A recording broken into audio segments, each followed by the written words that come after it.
அஸ்ஸலாமு அலைக்கும்.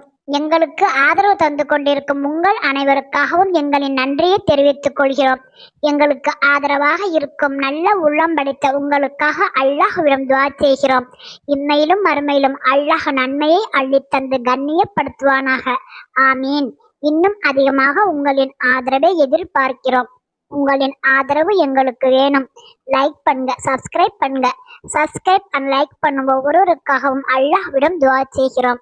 அல்லாஹ் கபூல் செய்வானாக. ஆமீன் ஆமீன் யா ரப்புல் ஆலமீன். அளவற்ற அருளாளன் நிகரற்ற அன்புடையவனும் ஆகிய அல்லாஹுவின் திருப்பெயரால் நிறைவுடைய வாழ்வளித்து என்னிடநிலத்தை காப்பதற்கு மறையளித்த இறைவனுக்கே மாபெரும் புகழ் அனைத்தும். உஹது மலையை ஒட்டி இரு படைகளும் ஒன்றையொன்று எதிர்த்து நின்றன. ஒரு புறம் தூய்மையும் நம்பிக்கையும் நிறைந்த இறையடியார்கள், மறுபுறம் இறைவனுக்கே மாறு செய்து துரோகம் இழைத்த எதிரிகள். இரு படைகளும் ஒன்றையொன்று தாக்கிட தயாராகிக் கொண்டிருந்தன. நபிகள் நாயகம் ஸல்லல்லாஹு அலைஹி வஸல்லம் அவர்கள் தமது படையின் முதுகுப்புறம் உஹது மலையின் பக்கம் இருக்குமாறு அணிவகுத்து நிறுத்தினார்கள். முஸ்அப் இப்னு உமைரை முன்னிறுத்தி போர்க்கொடியை கொடுத்தார்கள். மலையில் ஒரு கணவாய் பாதை இருந்தது. அதன் வழியாக எதிரிகள் பின்னால் இருந்து வந்து தாக்குதல் நடத்தக்கூடும் என்னும் அச்சம் இருந்தது. எனவே அங்கே 50 வில் வீரர்களை நிறுத்தி, நீங்கள் எங்கள் பின்பக்க பாதுகாப்பாக நில்லுங்கள். பின்பக்கம் வந்து எதிரிகள் யாரும் தாக்கிவிடக் கூடாது. எனவே நீங்கள் நிற்கும் இடத்தை விட்டு நகரலாகாது. நம் படைக்கு வெற்றி கிடைத்து நாங்கள் எதிரிகளின் படையில் நுழைந்து விட்டாலும் நீங்கள் உங்கள் இடத்தை விடக்கூடாது. நாங்கள் கொல்லப்பட்டாலும் எங்களை காப்பாற்ற நீங்கள் களத்துக்குள் வரக்கூடாது. உங்கள் அம்புகள் எதிரிகள் மீது பாய்ந்து கொண்டே இருக்க வேண்டும். குதிரைகள் அம்புகளுக்கு அஞ்சும் என்று நபிகள் நாயகம் ஸல்லல்லாஹு அலைஹி வஸல்லம் அவர்கள் கூறினார்கள். குறைஷியர்களும் மிக திறமையாக தங்கள் படைகளை அணிவகுத்து நிறுத்தினர். வலது பகுதியில் காலித் இப்னு வலீதை தளபதியாக நியமித்தனர். இடது பகுதிக்கு தளபதியாக இக்ரிமா என்பவரை நிறுத்தினர். அபு சுபியான் முழு படைக்கும் தளபதியாக இருந்தார். பனி அப்துத்தார் குலத்தாரின் கொடியை தாங்கி நின்றவர்களிடம் அபு சுபியான், படையின் தோல்வியும் வெற்றியும் கொடியை பொறுத்தே இருக்கிறது. அதை ஒழுங்காக தாங்க முடிந்தால் நீங்கள் தாங்குங்கள். இன்றே விட்டு விட்டு விலகி விடுங்கள் என கூறினார். அப்துத்தார் குல இளைஞர்களுக்கு ஆவேசம் தோன்றியது. போர் நடக்கட்டும், அப்பொழுது நாங்கள் எங்கள் திறமையை காட்டுவோம் என்று நெஞ்சை நிமித்தி ரோசத்தோடு கூறினர். படையிடையே வந்த பெண்மணிகளின் ஆர்வம் வினோதமாக இருந்தது. அவர்கள் ஹிந்து மிக முன்னணியில் இருந்தால் அப்பெண்மணிகள் தப்சு அடித்து பாடல் பாடினர். அணிகளின் இடையே நுழைந்தும் ஆண்களுக்கு வேகத்தையும் ரோச உணர்ச்சியையும் ஆடிப்பாடி ஏற்படுத்தினர். அப்துத்தார் குலத்தின் வாலிபர்களே, நீங்கள் முன்னேறுங்கள். நாட்டின் காவலரே, முன்னே செல்லுங்கள். களைப்படையாத வாள்களை வீசுங்கள். நாங்கள் வானத்தாரகைகளின் குமாரிகள். நாங்கள் மிருதுவான மெத்தைகளில் நடப்பவர்கள். நீங்கள் முன்னே செல்வீராயின் நாங்கள் உங்களை நெஞ்சோடு அணைத்துக் கொள்வோம். நீங்கள் பின்வாங்குவீர்களாயின் எதிரிகளை விட்டு விலகுவது போன்று நாங்களும் உங்களை விட்டு விலகி விடுவோம். ஹிந்து வகசியின் அருகே சென்று அவனுடைய வாக்கை நினைவூட்டி, என் உள்ளத்தை நீ குளிரச் செய், நீயும் சுகம் பெறுவாய் என்று உணர்ச்சி ததும்ப கூறினாள். 150 பேருடன் படைக்களத்தில் இருந்த அபு ஆமிர் அவுசி எனும் முன்னாள் மதினாவாசி வெளியே வந்து, மதினாவாசிகளான அன்சார்கள் தன்னை பார்த்தால் அந்நலாரை விட்டு விலகி விடுவார்கள் என நினைத்து உரத்த குரலில் கூறினான், அவுசு குல மக்களே, நான் தான் அபு ஆமிர், நீங்கள் என்னுடன் வந்து விடுங்கள் என்று கூறினான். கேடுகட்டவனே, இறைவன் உன்னை இழிவுபடுத்துவானாக என மதினா நகர முஸ்லிம்கள் கூறினர். நான் மதினாவை விட்டு வந்த பிறகு என் சமூகத்தார் கெட்டு விட்டனர் என்று அபு ஆமிர் கூறினார். சிறிது நேரம் வரை இரு தரப்பிலும் கல்வீச்சு நடந்தது. இறுதியாக அபு ஆமிரும் அவனுடைய தோழர்களும் புறமுதுகு காட்டி ஓடினர். அவுஸ் கஜ்ரஸ் குலத்தாரே, நீங்கள் படையிலிருந்து விலகி விடுங்கள். எங்களை எங்கள் சகோதரர்களுடன் மோத விடுங்கள். நாங்கள் உங்களை கேவலமாக பேச மாட்டோம் என்று அபு சுபியான் கூறினார். அதற்கு அவுஸ் கஜ்ரத் குலத்தினர் அபு சுபியான் கூறியதை கேட்காததுடன் கடுமையாகவும் அவரை தாக்கினர். நபிகள் நாயகம் ஸல்லல்லாஹு அலைஹி வஸல்லம் அவர்கள் பொதுவான தாக்குதலுக்கு அனுமதி கொடுத்தார்கள். சில தோழர்களை வலது பக்கம் அனுப்பினார்கள் மற்றும் சிலரை இடது பக்கம் அனுப்பினார்கள். சிறந்த போர் வீரர்களை எதிரி படையின் நடுவில் நுழையுமாறு ஏவினார்கள். இஸ்லாத்தின் சிங்கம் என போற்றப்படும் ஹம்சார் அலி மிக உரத்த குரலில் தாக்குங்கள், நன்றாக தாக்குங்கள் என்று கூறினார். அன்று எல்லா முஸ்லிம்களுடைய முழக்கமும் அதுவாகவே இருந்தது. அலீர் அலி எதிரி படையின் நடுவில் நுழைந்தார். எதிரி படையின் போர்க்கொடி தல்ஹா என்பவனின் கையில் இருந்தது. அவன் அலீர் அலியை எதிர்ப்பதற்காக முன்னே வந்தான். அலீர் அலி வாளை தூக்கி மின்னலென பாய்ந்து முழு பலத்துடன் அவனை தாக்கினார். அவன் சுருண்டு கீழே விழுந்தான்.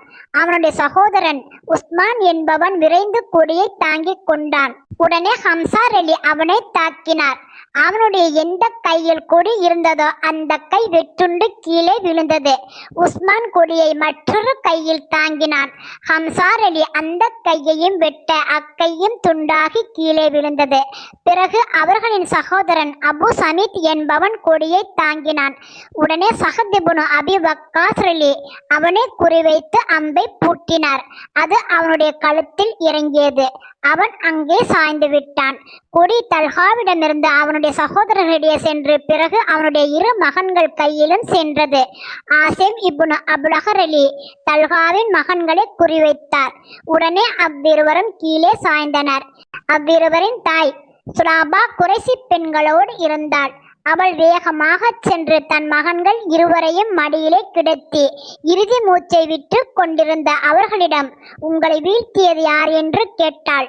எங்கள் மீது அம்பு பாய்ந்து வந்த போது இதோ வாங்கிக் கொள்ளுங்கள், நான் அப்லஹ் உடைய மகன் என்ற குரல் எங்கள் காதுகளில் கேட்டது என்று அவ்விருவரும் கூறினர்.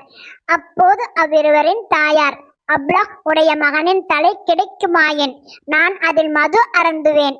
அப்லகின் மகன் தலையை எவன் கொண்டு வருவானோ அவனுக்கு 100 ஒட்டகங்களை பரிசாக கொடுப்பேன் என்று சபதம் செய்தாள். நபிகள் நாயகம் ஸல்லல்லாஹு அலைஹி வஸல்லம் அவர்கள் தம் கையிலே வாளை தாங்கி இதனை கையிலேந்தி கடமையை நிறைவேற்றுபவர் யார் என்று கேட்டார்கள். இச்சிறப்பை பெற பலர் முன்வந்தனர். அவர்களில் அபூததனாவும் ஒருவர். இவர் அரபு நாட்டின் மிக சிறந்த வீரர். அல்லாஹ்வின் தூதரே, உங்க வாள் செய்ய வேண்டிய கடமை என்ன என்று கேட்டார். இதை கேட்ட அண்ணன் நபி நாயகம் ஸல்லல்லாஹு அலைஹி வஸல்லம் அவர்கள் கூர்மை மழுங்கும் வரை இதை வீசிக்கொண்டே இருக்க வேண்டும் என்று நபிகள் நாயகம் ஸல்லல்லாஹு அலைஹி வஸல்லம் அவர்கள் கூறினார்கள். அபூதனார் அலி அன்னலாரிடமிருந்து வாளை பெற்று கொண்டார். அபூதனார் அலி போர் புரிய எழுந்தால் ஒரு சிவப்பு துண்டை தம் தலையில் கட்டிக்கொள்வார். அதை பார்த்ததும் அபூதனா இப்பொழுது போர் செய்ய கிளம்புகிறார் என்று மக்கள் கூறுவார்கள். அவர் சிவப்பு துண்டை தலையில் கட்டிக்கொண்டு நெஞ்சை விரித்த வண்ணம் படைக்கு வெளியே வந்தார். அபூதனார் அலி போர் சமயத்தில் எப்பொழுதும் இவ்வாறே நடந்து கொள்வார். அவரின் நடையை கண்ட நபிகள் நாயகம் ஸல்லல்லாஹு அலைஹி வஸல்லம் அவர்கள் இந்த நடை இறைவனுக்கு மிகவும் விருப்பமற்றது, ஆனால் இப்பொழுது விரும்பத்தக்கது என்று கூறினார்கள். அபூதனார் அலி எதிரி படைக்குள் நுழைந்து எதிரில் வந்த எதிரிகளை எல்லாம் வெட்டி குவித்தார்.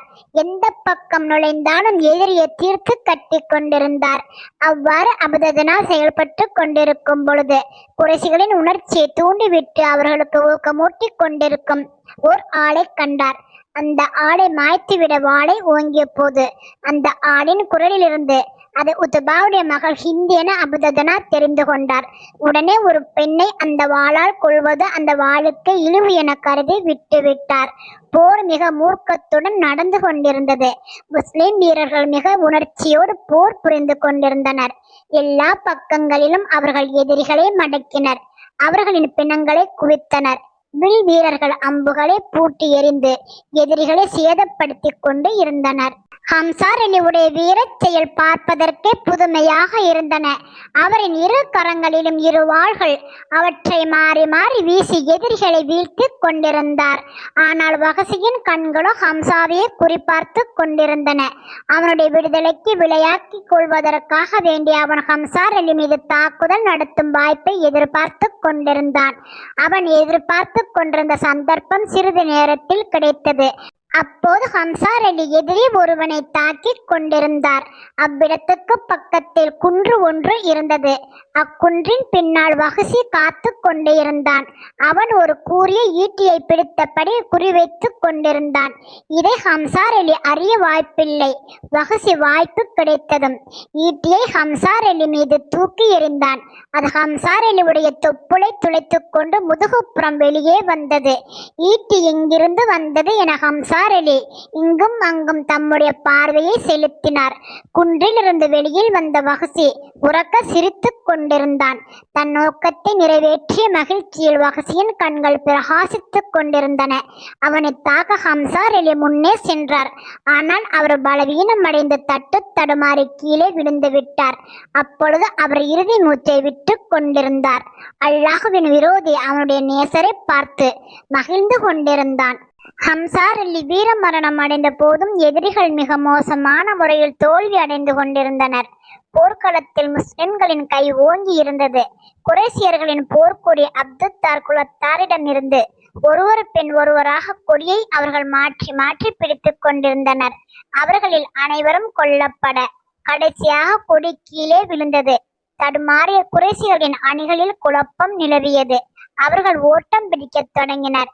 முஸ்லிம்கள் அவர்களை விரட்டி விரட்டி அடித்தனர். குறைசிகளுக்கு ஊக்கமூட்டிக் கொண்டிருந்த பெண்கள் ஓலமிட்டு ஓடி மலை பொதும்புகளில் பதுங்கினர். இதன் தொடர்ச்சி இன்ஷா அல்லாஹ் வரும் நாட்களில் கேட்கலாம். இறைவனுக்கு அஞ்சுவோம், இறைவனின் கட்டளைக்கு கீழ்ப்படிவோம். தபாரக்கல்லாஹ், அல்ஹம்துலில்லாஹ்.